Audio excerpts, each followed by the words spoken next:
देखो बच्चों, ये 37वां प्रश्न है। अकबर ने एक त्योहार के लिए खंबे को अलग अलग रंगों से पेंट किया। खंबे की लंबाई W सेंटीमीटर थी। ये खंबा है एक, जिसकी लंबाई कितनी पूरी W सेंटीमीटर है। और खंबे की एक तिहाई को, उसके इस खंबे की एक तिहाई को उसने लाल रंग से पेंट किया। एक तिहाई मतलब W/3, इसको लाल रंग से पेंट किया। फिर उसके बाद कितनी लंबाई बची? ये लंबाई बची W-W/3, ये इतनी लंबाई। अब ये जो लंबाई थी, इसका 5वें भाग को उसने हरे रंग से पोत दिया। अब 5वें भाग को अपन कैसे लिखेंगे? W-W/3 into 1/5। अब शेष भाग कितना बचा? शेष भाग बचा 3 सेंटीमीटर। ये इसमें लिखा है। 3 सेंटीमीटर की बची लंबाई को सफेद रंग से पेंट किया उसने। तो ये पूछा है प्रश्न में, कौन सा व्यंजक खंबे की लंबाई ज्ञात करने के लिए उपयोग किया जाता है? तो देखो भैया, ये W/3, ये W-W/3 इंटू 1/5, ये 3 सेंटीमीटर। इन तीनों का योग क्या होगा? W के बराबर आएगा। तो देखते हैं, अपन इसको हल करते हैं। मैं इसको इधर ही कर देता हूँ।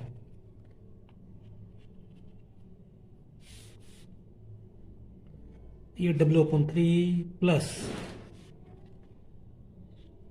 W-W/3 into 1/5 plus 3। अब इसको अपन हल करते हैं, तो W/3 प्लस, इसको हल करेंगे तो क्या आएगा? इस कोष्टक को हल करेंगे तो ये आएगा 2W/3 और इंटू 1/5 प्लस 3, ये W बराबर। तो ये हो जाएगा W बराबर देखो अपना ये उत्तर होगा, ये अपने को लाना है ना। अब देखो क्या करेंगे, इसको अपन इस 3 को ध्यान दो, ये W और इसको अपन हल कर लेते हैं, इसको अपन हल कर लेते हैं। तो ये हो जाएगा 15 हो जाएगा, यहाँ पे LCM आएगा, यहाँ पे 15 आएगा। देखो इसका इसमें गुणा करेंगे तो 15 हो जाएगा। तीनों 15 का LCM यहाँ पे आएगा। अच्छा, ये तो इसी में रखा हुआ है, अपने को कुछ नहीं करना है। तो इसको अपन इधर ले आओ, ये प्लस के हैं तो इधर आएंगे तो माइनस के हो जाएंगे।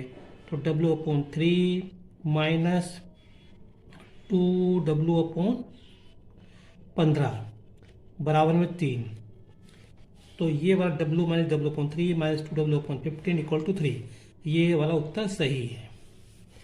अगला प्रश्न देखते हैं। एक परिवार में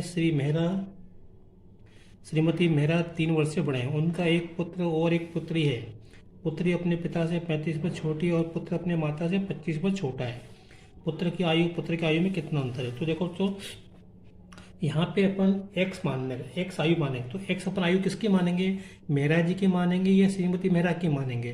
तो यहाँ पे मेहरा जी की उम्र श्रीमती मेहरा पे निर्भर कर रही है, लेकिन मेहरा श्रीमती मेहरा से 3 वर्ष बड़े, तो इसलिए अपन श्रीमती मेहरा की उम्र x वर्ष मानेंगे। तो ये लिखा श्रीमती मेहरा की उम्र x वर्ष मान ली।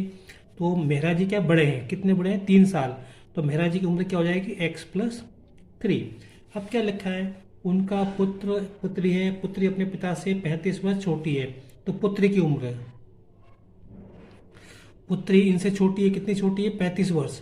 तो पुत्री की उम्र क्या हो जाएगी? x+3 minus 35।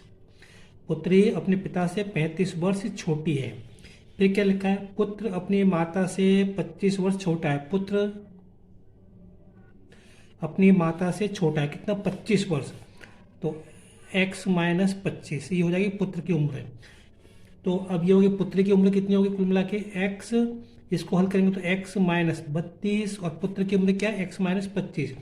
तो ये पूरे पुत्र की आयु में क्या अंतर है? अब घटाना है। घटाना किसमें से क्या है? इसमें से ये घटाना है कि इसमें से ये घटाना है? तो यहाँ लिखा पुत्र की आयु में से पुत्री की आयु घटाना है, तो इसलिए इसमें से ये घटाएंगे।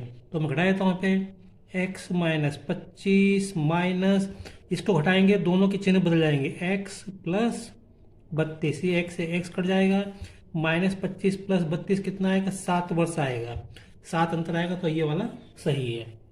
अब देखते हैं अगला प्रश्न। साइन थीटा बराबर वर्गमूल 3/2, तो हमको कोसेक वर्ग थीटा हमको निकालना है। तो देखो सीधा यहाँ से कई तरीके हो सकते हैं, उनमें से सबसे आसान तरीका ये है कि ये साइन थीटा और कोसेक थीटा एक दूसरे के उल्टे होते हैं।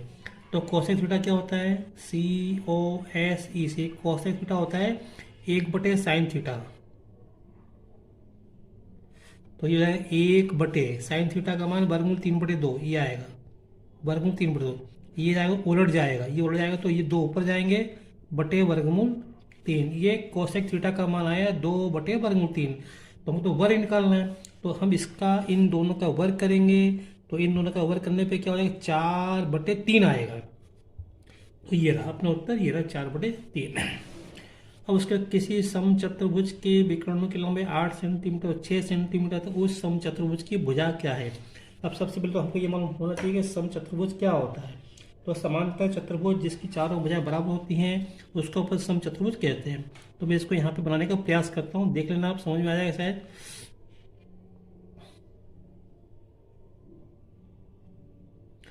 चारों भुजाएं बराबर है, ये ए है तो ये भी ए होगी, ये भी ए होगी, ये इसके विकर्ण है। अब आपको ये विकर्णों की लंबाई दी है, ये 8 है, ये 6 है, किसी को भी 8 6 मान लो, कोई फर्क नहीं पड़ता। हमको मालूम होना चाहिए कि ये विकर्ण एक दूसरे पर लंब होते हैं। एक बात तो ये कोण 90 डिग्री का होगा, ये कोण 90 डिग्री का होगा, तो ये कर्ण होगी, है ना। तो ये समकोण त्रिभुज बन रहा है। चलो एक बात। दूसरा विकर्ण समद्विभाजित करते हैं। अगर ये 8 है तो ये भुजा 4 होगी, यहाँ से आता है। अगर ये 6 है तो ये 3 होगी यहाँ पे। तो बस अब अपने को मालूम है कि ये 3 है, 4 तो ये 5 होगी। अब कैसे मुझे मालूम है, जैसे 3 4 5 20 21 29, ये है ना, इस तरह के नंबर है, अपने को याद होना चाहिए। और नहीं तो आप इसको अपन निकाल के देख सकते हैं, समचतुर्भुज की भुजा पूछिए। तो देख लो, पाइथागोरस प्रमेय से अपन निकाल लो। तो 4 का वर्ग 16, 3 का वर्ग 9, 16 9 25, 25 का वर्ग 5। मैं यहाँ पे मैंने क्या कहा, मैं आपको करवा सकता हूँ लिख कर, लेकिन हमको सीधे समझ में आना चाहिए कि क्या हमको क्या करना है। क्योंकि अगर मैं करूँगा तो देखो, अगर आप भी करोगे तो आपका समय जाएगा, है ना। तो अपने को कम से कम समय में अधिक से अधिक प्रश्न करने हैं। चलिए, अब दो पासों को एक अकेली उछाल में दोनों पासों पर प्राप्त संख्याओं का योग 11 प्राप्त करने की प्रायिकता। देखो भैया, तो सबसे पहले प्रायिकता की बात है। दो पासों को उछाला है तो दो पास, अब अपने को प्रायिकता का सूत्र भी मालूम है ना, बिना उसके हो ही सकता है। तो क्या होता है, सफलताओं की संख्या या अनुकूल घटनाओं की संख्या बटे कुल घटनाएं। तो इसमें कुल घटनाएं क्या होंगी, कुल घटनाएं तो हो जाएंगी 6 गुना 6। अगर 3 पासे होते तो 6 गुना 6 गुना 6 होते हैं, तो कुल घटना तो ये हो जाएंगे। अब अनुकूल घटना क्या है, दो पासों को उछालने पर उन पे प्राप्त संख्याओं का योग 11। तो प्राप्त संख्याओं का योग 11 का होगा, जैसे मतलब पहले पासे पे 6 आए, दूसरे पे 5 आए, ठीक है। पहले पासे पे 5 आए, दूसरे पे 6 आए, तभी तो इनका योग 11 होगा। इसके अलावा और कुछ नहीं हो सकता, और कोई संभावना नहीं है। तो हमारे मेरा मतलब ये है कि दोनों पासों का योग 11 आए तो ऐसी कितनी घटनाएं संभावनाएं हो सकती हैं, तो 2 संभावना हो सकती हैं, एक ये एक ये। तो ये बात हमको मालूम होना चाहिए। तो इधर का 2/36 और 2/36 को हल करेंगे तो ये 1/18 आएगा। ये हमारा उत्तर है। आशा करता हूँ कि आपको मेरी बात समझ में आ रही होगी। देखो, 10 संख्याओं का माध्य 10 है। ये दो संख्याओं 4 और 6 को क्रमशः 6 और 4 से बदल दिया जाए तो नया माध्य क्या होगा। सीधी सी बात है। देखो भैया, 10 संख्याओं का माध्य 10 है, तो इन 10 संख्याओं में जो जोड़ी है उनमें 4 और 6 भी, 4 और 6 को भी जोड़ा गया है, पहले 4 बाद में 6।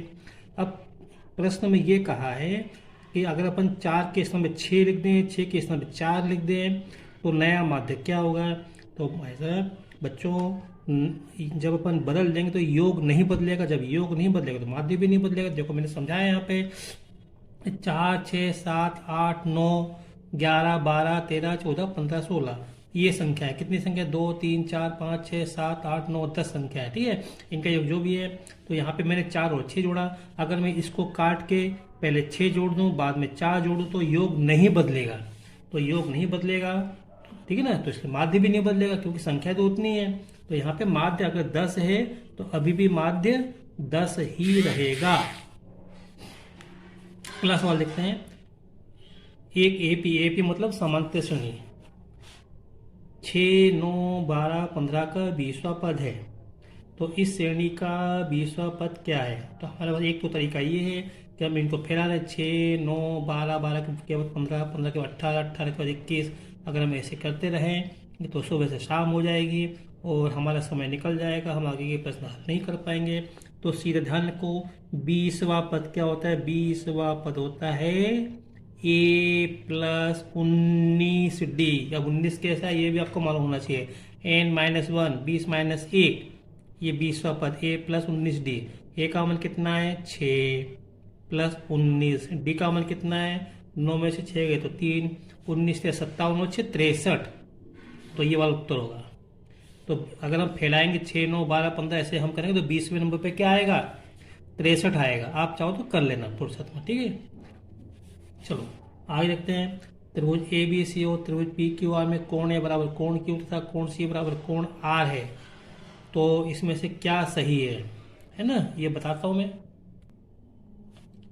देखो, तो ये मैंने दो चित्र बनाए हैं और अपने को केवल ये लिखा है त्रिभुज ए बी सी और त्रिभुज पी क्यू, इसमें कोई संबंध नहीं दिया, लेकिन हमको ये दिया कोण ए बराबर कोण क्यू, कोण सी बराबर कोण आर। तो देखते हैं कोण ए इस त्रिभुज का कोण है, इस त्रिभुज के कोण क्यू के बराबर है।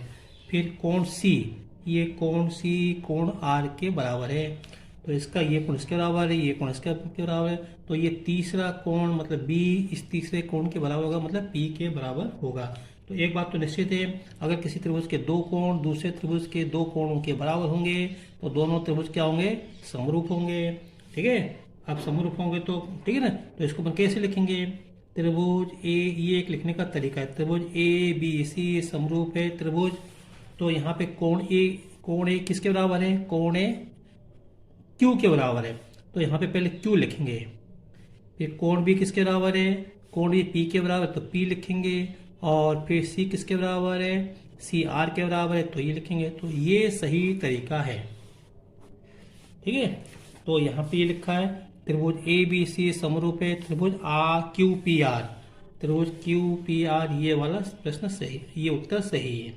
तो ये भी हमको ध्यान में रखना है। चलिए अगला देखते हैं। यहाँ पे क्या है? त्रिभुज ए बी सी समरूप है त्रिभुज पी क्यू आर। जैसे ही दो त्रिभुज समरूप होते हैं तो बहुत सारी बातें हमारे दिमाग में आती हैं। जैसे उनके संगत कोण बराबर होते हैं, संगत भुजाओं का अनुपात बराबर होते हैं, और उनके दोनों त्रिभुज के परिमाप का अनुपात उनके संगत भुजाओं के अनुपात के बराबर होता है। और क्षेत्रफल होता है, उन समरूप त्रिभुजों के क्षेत्रफलों का अनुपात उनके संगत भुजाओं के वर्गों के अनुपात के बराबर होता है। मैं ये बात क्यों बता रहा हूँ? क्योंकि यहाँ पे क्षेत्रफल संबंध दिया है, तो इनको क्षेत्रफल दिया है और बी सी दिए तो उनको क्यू आर निकालनी है। तो देखो मैं इसी में समझाता हूँ आपको। ये है आपका 45वां प्रश्न है, 45वां प्रश्न है। तो यहाँ पे ये दोनों त्रिभुज समरूप हैं, तो यहाँ पे क्या लिखेंगे? क्षेत्रफल। तो देखो क्षेत्रफल त्रिभुज ए बी सी बटे क्षेत्रफल त्रिभुज पी क्यू आर बराबर ए बी वर्ग बटे पी क्यू वर्ग बराबर बी सी वर्ग बटे क्यू आर वर्ग बराबर ए सी वर्ग बटे पी आर वर्ग, ठीक है। अब हमको क्या दिया? ये क्षेत्रफल दिया हमको, कितना दिया हमको? ये दिया 25/16। इसके स्थान पे आप लिखो 25/16 बराबर। अब हमको बी सी दिए 15 और क्यू आर निकालना है। तो देखो हमको ये मालूम है, तो हमको ये नहीं लिखना है, हमको केवल लिखना है जो हमको दिया है और निकालना है, हमको ये लिखना है केवल। तो बी सी वर्ग बटे क्यू आर वर्ग। अब जैसे मान लो परीक्षा में आएगा, अभी मान लो एनएस की परीक्षा में आया 12 तारीख को जो होना है, तो अगर आप ऐसे लिखोगे तो आपका समझ आएगा। तो आपके दिमाग मन ही मन में चलना चाहिए कि ये 25/16 बराबर बी सी वर्ग बटे क्यू आर वर्ग, ये आपको सीधे दिमाग में चलना चाहिए। चलिए अब क्या करते हैं, यहाँ पे मैं मान लेता हूँ बी सी का मान कितना है? 15। तो 15 का वर्ग बटे क्यू आर वर्ग। तो क्या हो जाएगा यहाँ से? चलो 25/16 बराबर 15 का वर्ग बटे क्यू आर वर्ग। तो यहाँ से क्यू, अपन एक काम करते हैं, अपन क्यू आर वर्ग निकालना है। तो क्यू आर वर्ग बराबर हो जाएगा 15 का वर्ग गुणा 16/25। ये मान किसका है? क्यू आर वर्ग का। हमको मान किसका निकालना है? क्यू आर का निकालना है। तो दोनों पक्षों का वर्गमूल लेने पर क्या हो जाएगा? 15 का वर्ग तो 15 वर्ग कट जाएगा, 16 का वर्गमूल 4, 25 का 5, ठीक है, 5 तिया 15, 3 चौक 12, तो 12 सेंटीमीटर आ रहा है। तो हमारा ये उत्तर सही है। तो क्यू आर का मान कितना होगा? 12 सेंटीमीटर। अगला प्रश्न देखो क्या दिया है, दो बिंदु दिए हैं और इनको मिलाने वाले रेखा खंड का मध्य बिंदु है। अब सीधे आपको मालूम होना चाहिए मध्य बिंदु के जो है निर्देशांक क्या होते हैं, x1 प्लस x2 बटे 2 और y1 प्लस y2 बटे 2। तो यहाँ पे 6 और 4 10, 6 और 4 10 बटे 2 तो 5 आएगा। यहाँ पे 8 हो जाए 14, 8 हो जाए 14 और 14 बटे 2 तो 7 आएगा। देखो 5 और 7 कौन सा, ये रहा। तो अब ये जैसे यहाँ पे तो आप क्यों आप लिखोगे उसको आपका समझ आएगा।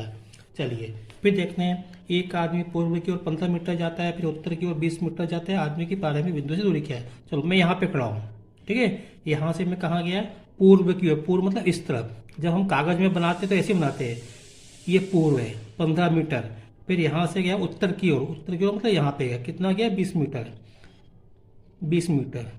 तो ये परीक्षा में आप रफ काम कर सकते हैं ना।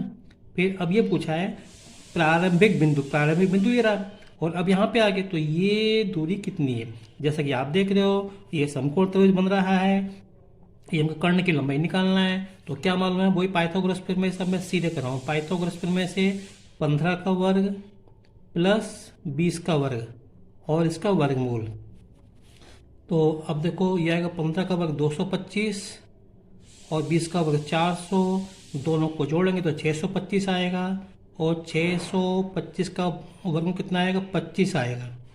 एक बात मैं और बताऊं कि आपको निकालने जो आपको अगर आपकी प्रैक्टिस होगी तो जैसे अभी पिछले प्रश्न में मैंने बताया था कि ये 3, 4, 5, 20, 21, 29 ऐसे 20, 15, 25 ये अगर आपको जानकारी में होगा तो कभी आपको हल करने की भी जरूरत नहीं है। खैर बहरहाल ये हमारा उत्तर ये सही है। अगला देखते हैं, किसी वृत्त के बाहरी बिंदु से खींची गई स्पर्श रेखाएं परस्पर होती हैं। वृत्त के बाहरी बिंदु, लो मैं खींच देता हूँ, ये वृत्त है और यहाँ पे कहीं भी बिंदु लो, यहाँ ले लो, यहाँ ले लो, कहीं लो, मैंने यहाँ पे ले लिया बिंदु। इस बिंदु से मैं स्पर्श रेखा खींचूंगा इसके ऊपर, बाहरी बिंदु से खींची गई स्पर्श रेखाएं परस्पर बराबर होती है। देखो लंब तो हो नहीं सकती, लंब तो अलग होता है, मालूम है ना कोई, जैसे ये लंब है, लंब तो ये होता है, और समांतर भी नहीं हो सकती, समांतर ये होता है इस तरह से। तो समान असमान तो समान होती है, ये लंबाई समान होती है। अगर ये 5 है तो ये भी 5 होगी। चलिए तो ये वाला उत्तर सही है। त्रिभुज की तीनों माध्यिकाओं का संगामी बिंदु, तो त्रिभुज की माध्यिकाओं का संगामी बिंदु क्या होता है, केंद्र का। सबसे पहले हमको माध्यिकाएं मालूम होनी चाहिए। माध्यिकाएं क्या होती हैं, देखो बताता हूँ आपको। तो देखो ये मध्य बिंदु हैं, ये मध्य बिंदु हैं, तो इस शीर्ष को मैंने मध्य बिंदु से मिलाया, इस शीर्ष को मैंने इसके मध्य बिंदु से मिलाया, इस शीर्ष को सामने वाले भुजा के मध्य बिंदु से मिलाया। तो ये जो रेखा इनको माध्यिकाएं कहते हैं। क्या कहते हैं, माध्यिकाएं। तो माध्यिकाएं जो है अंदर किसी एक बिंदु पर काटती है। इस बिंदु को नाम दिया केंद्रक, ठीक है, बस इस तरह से। तो ये पूछा है कि संगमन बिंदु को क्या कहते हैं, केंद्रक कहते हैं। तो खींची गई ये यहाँ पे माध्यिका और संगामी बिंदु है, संगामी बिंदु है केंद्रक। ये जो परिकेंद्र अलग होता है, लंब केंद्र अलग होता है, अंतर केंद्र अलग होता है, बाद में चर्चा करेंगे। एक शंकु की तिर्यक ऊंचाई 13 सेंटीमीटर और त्रिज्या 5 सेंटीमीटर, तो उसकी ऊंचाई होगी। देखो अभी जैसे मैंने कहा था 3, 4, 5, 20, 21, 29, अब आपके दिमाग में सीधे शंकु की बात आई तो शंकु दिमाग में होना चाहिए। 13, 5, 12, मेरे से 12 होना चाहिए, बिल्कुल सही। देख लो मैं आपको बताऊँ, जब हम शंकु की बात करेंगे तो शंकु कुछ इस तरह का होता है। तो इसकी ये तिर्यक ऊंचाई दी कितनी, 13, और ये त्रिज्या दी है 5 सेंटीमीटर। तो हमको ऊंचाई निकालनी है। तो बस अब ये ऊंचाई x मान लो, तो ये समकोण त्रिभुज है। तो यहाँ से क्या मिल जाएगा हमको, ये मैं करता हूँ तो x वर्ग प्लस 5 का वर्ग बराबर 13 का वर्ग। तो इसको हल करेंगे तो यहाँ से आएगा x वर्ग बराबर 169 माइनस 25, तो ये आएगा 144। तो ये आएगा तो x वर्ग बराबर 144, तो x बराबर 12। तो हमारा उत्तर क्या आएगा, ये रहा 12। तो सबसे पहले हमको ये मतलब कि शंकु कैसा होता है, उसमें तिर्यक ऊंचाई क्या होती है, त्रिज्या क्या होती है, ऊंचाई क्या होती है, हमको मालूम होना चाहिए, तभी अपन सवाल कर पाएंगे। चलिए निम्नलिखित में से कौन सी एक अपरिमेय संख्या है। तो देखो भैया ये शांत दशमलव है तो ये परिमेय संख्या है, ये आवर्त दशमलव है ये भी परिमेय संख्या होगी, ये भी आवर्त दशमलव तो ये भी परिमेय संख्या होगी। इसमें 1 6 1 6 पुनरावृत्ति हो रही है, इसको अपन 1 6 1 6 1 6 इसमें लिख सकते हैं। इसको अपन 1 4 1 6 1 4 1 6 ऐसा अपन लिख सकते हैं आगे। इसमें भी अंकों की पुनरावृत्ति हो रही है 4 0 1, लेकिन इसमें क्रम नहीं है कोई, इसमें क्रम नहीं है। इसको हम भिन्न के रूप में नहीं बदल सकते, इनको हम भिन्न के रूप में बदल सकते हैं। तो इसलिए तो जिन दशमलव को हम भिन्न के रूप में नहीं बदल सके तो वह अपरिमेय संख्या है, तो इसलिए अपरिमेय संख्या है। चलिए बच्चों, इस वीडियो में इतना ही, वीडियो लंबा हो रहा है, बाकी के प्रश्न मैं अगले वीडियो में आपको कराऊंगा। Thank you. अगर आपको मेरा वीडियो पसंद आया हो तो इसे लाइक करें, शेयर करें, सब्सक्राइब करें।